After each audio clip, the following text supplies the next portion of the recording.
In this lesson, we're going to go over how to 3D model the Titan 87L. Just like all the other components in the rocket series, this is a turn part that you would make on a lathe. So let's take a look at the blueprint. Very first thing that we're going to look at here is our front view. And notice that in our front view, it's saying that the outside diameter is 950 thousandths. And it appears like there's two holes that are drilled through the part. One is 423 thousandths and the other one is 313 thousandths. We have this section view here going from C to C, and we can see that right below here is we have our sectional view. To the right we have our right view, and there's a little bit of clarification on the right hand view. Notice right here it's saying the distance between each one of these grooves here is 60 thousandths typical, meaning that every single one of these is 60 thousandths. We have a detailed view here. Notice the little circle here with some arrows with a detail A, and that detail A could be found to the right of that view. In addition to that, we have a leader line coming off where there's some chamfers on these grooves. It's indicating that each one of those chamfers is 10 thousandths at 45 degrees. And again, we see that GD&T symbol TYP being used, which indicates that all of those chamfers are 10 thousandths.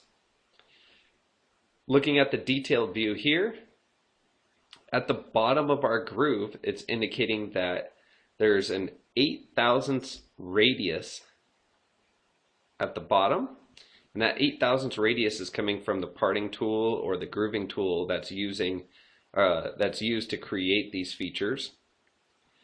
And again, we see a little bit of clarification that those grooves, the chamfer on those grooves is 10 thousandths.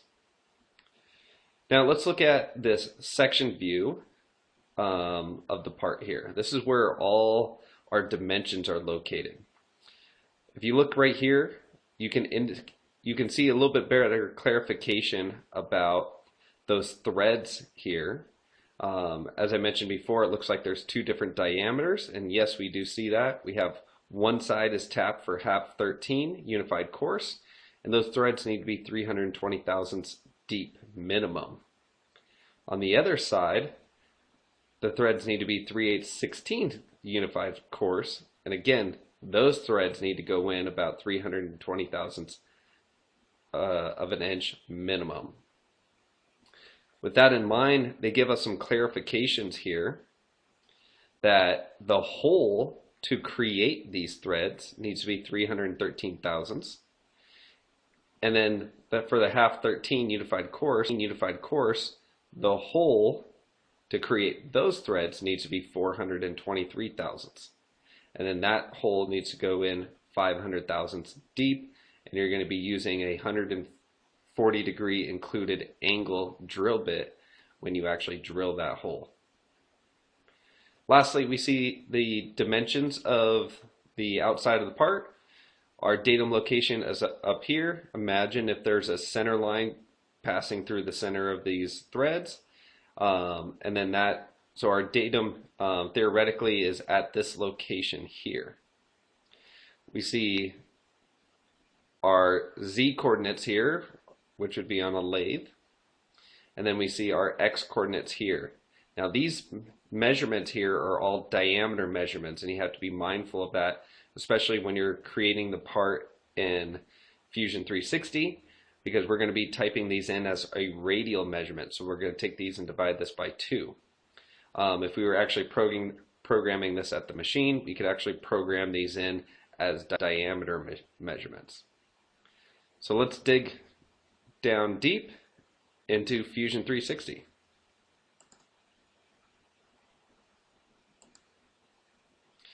Alright, we're over here in Fusion 360. Very first thing that we're going to do is, as I mentioned before, our theoretical datum location is right at the very top in the center of our part. So I'm going to break this thing down into basic shapes. And the most basic shape that I see is a rectangle. So I'm going to go R on the keyboard. R is a shortcut for a rectangle. we're going to anchor our rectangle right at the datum location. And notice on my screen, the very first measurement that it's calling out for is our diameter. Well, it says that our diameter is 950 thousandths, so I'm going to type in 950. And I'm going to divide that by 2 because we're thinking about these measurements in a radial measurement because we're going to revolve this around. I'm going to hit tab, which toggles over to the other measurement, and the part is 1 inch long. So my rectangle that it created was a 1 inch by 475 thousandths rectangle. Now let's look at this, these grooves, these 6 grooves on the outside of the part. I'm going to go line, or L on the keyboard. I'm just going to draw a perpendicular line going across this. And notice here's my perpendicularity coming off of this edge. That's something that Fusion 360 will automatically do. If it doesn't, you can always add in a vertical horizontal measurement or vertical horizontal constraint, or you can force a perpendicular constraint from this edge to that edge. Next, we're going to add in a dimension going right off of our datum location. As the print says, this is 830 thousandths, but again, we're thinking about a radius divided by 2. And there's our line. Next, I'm going to draw the 2 vertical lines. Again, there's some automatic constraints that Fusion 360 put in. Again, if yours is not putting those in, you need to add those in manually. We're going to dimension this particular one, not the very first one. And as the print states, this is 160 thousandths. Now, if we look at that right-hand view, it's indicating that the distance between these 2 lines, typical, is 60 thousandths. So I'm going to type in 60 thousandths, just like that.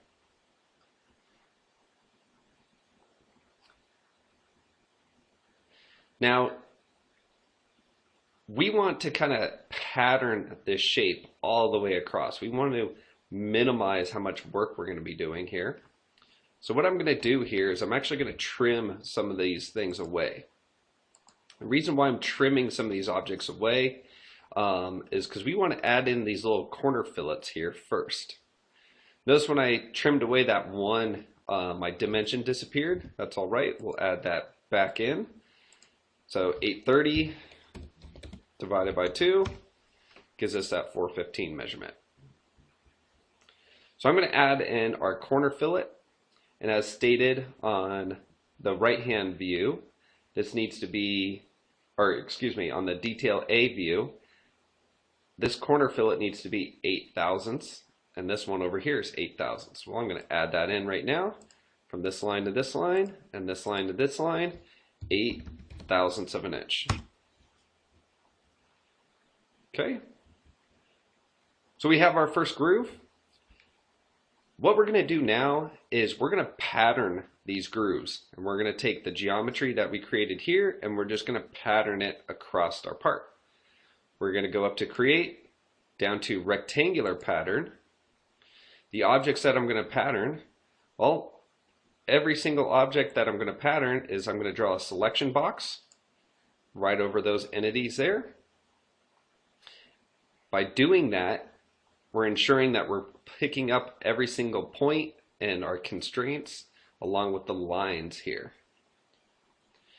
How many grooves do we have? Well, we have 6 grooves, so I'm going to change the quantity to 6 because there's 6 total. Distance type, well, I know what the spacing is because on the print, the spacing is going in 100 thousandths increments. So I'm going to go to spacing, and then I'm going to change my distance to 100 thousandths. And then I'm going to press OK. So notice, there are my 6 grooves. Every single one of them's already got their fillet located. And I'm ready to revolve my part. So notice I have my sketch. My sketch is fully defined because everything is black in color. I'm going to make my way up to the solid tab, go down to revolve. I'm going to revolve this geometry along this axis. And I'm going to press OK. So notice now we have our solid body. If we zoom in here, we have our radius here. That's at 8 thousandths radius that our grooving tool is going to make. What we need to do now is we're going to go in and chamfer all of these hard edges. And because we're using a solid body right now, we're going to go to Modify, down to Chamfer. I'm going to click on all these entities here.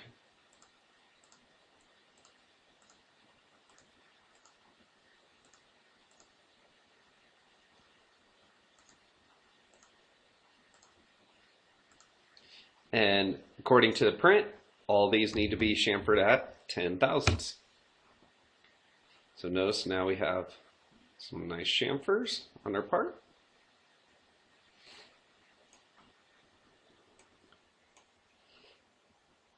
Almost done with this part. Now we got to drill and tap our holes. Now there's several different ways that you can make this feature.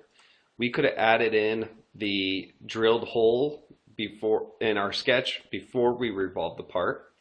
However, in the new versions of Fusion 360, we can actually create that hole using a hole feature. So we're going to use this way instead because it's a lot faster. So we're going to go to Create and down to Hole, or H on the keyboard. If you created your part off of that origin there, we can use that origin as an anchoring point for our first hole. So we're going to click on that anchoring point there. Now this particular one on this side needs to be 1/2 13. So we're going to come over here to the pop-up window. We're going to choose a tapped hole. And this particular hole is indicating it needs to be offset.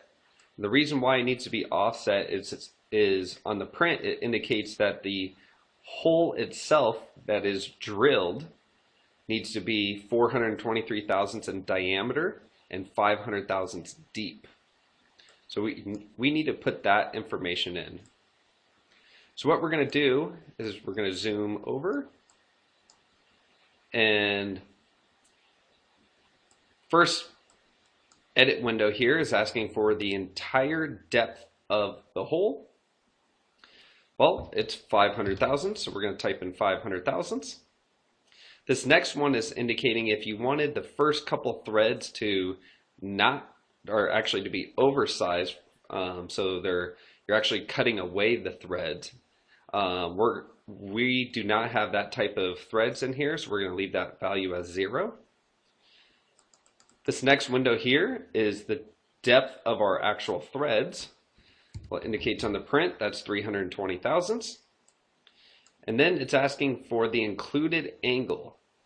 Now notice I use the word included. That's going from side to side. If there was a theoretical line going down through here and we were measuring off that line, then that would be just an angle. But when you're measuring from side to side, that's an included angle. Well, on the print that states that needs to be 140 thousandths. Now from experience I know 140 thousandths traditionally is a carbide drill bit. Not saying that you can't get a high-speed or cobalt drill bit with a 140 degree included angle. They're not that common. You can get a 118 or 135 degree high-speed steel or cobalt drill. Generally speaking, 140 and flatter drill bits are kind of reserved for carbide. But you could definitely get a custom drill bit made up for this particular angle. Now let's look at our size. Well, the print says it needs to be 1/2 inch. So the decimal equivalent of 1/2 inch is 500 thousandths. Designation is basically our threads per inch. That needs to be 1/2 13. And our class, because it's not stated, we'll go and choose 2B. Now, generally speaking on lathe or turn parts, I like to model my threads. I want to actually see what the threads look like, so I'm going to click the Model Thread button and then press OK. Let's take a look at our threads. Those are looking good. And then we have that 140-degree angle in here. Okay, we're going to orbit around to the other side. On the other side, we don't have any geometry here that we can pick off of, so we need to create some geometry. So I'm going to go up to Create Sketch, and I'm going to click on this face. Once I'm here, I'm just going to drop a point.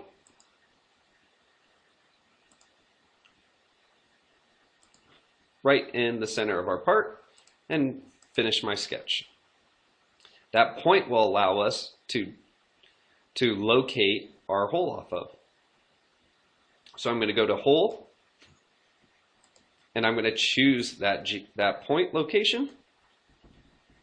And just like before, what I'm going to do is I'm going to create this hole using a tapped hole, and they're going to be offset again. Fusion 360 remembers our last information that we typed in. So notice the overall depth of our hole is already stated. Well, on the print, this says it needs to go through the part. So we're going to choose a value kind of larger than what we need. So I'm going to choose 1 inch.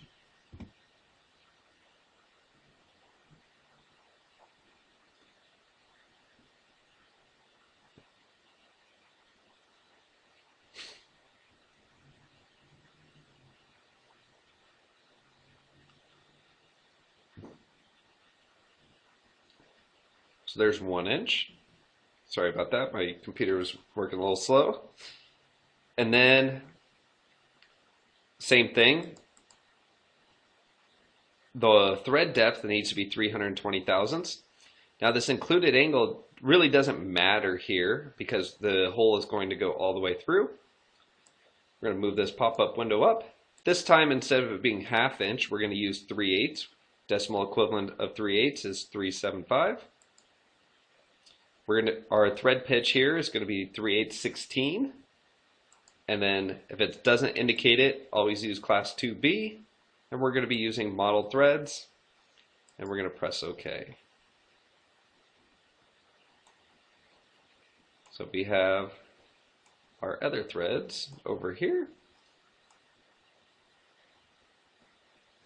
Then we have our larger threads on this side.